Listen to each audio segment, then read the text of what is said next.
za a hura a cikin ƙaho, duk wanda ke cikin sama da ƙasa zai mutu, sannan a sake hurawa ta biyu sai a taso, ya zama tuni ne farkon wanda zan tashi sallallahu alaihi wasallam. Yace sai na ga Musa yana rike da al'arshi da wato madogarar al'arshi. Yace to ban sani ba ya farfado ne gabani na koko yana cikin waɗanda aka yi masa afuwa saboda ya riga ya suma yayin da Allah ya tajalli ga dutse.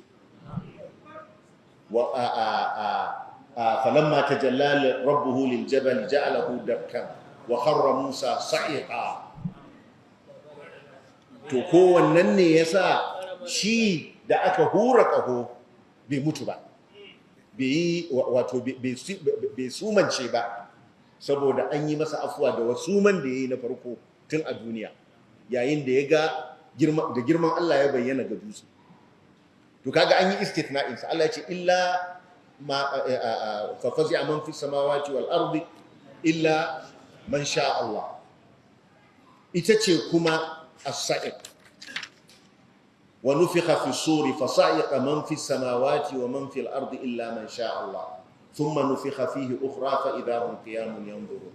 Aka hura a cikin ƙaho sai duk waɗanda suke sama da ƙasa suka sumace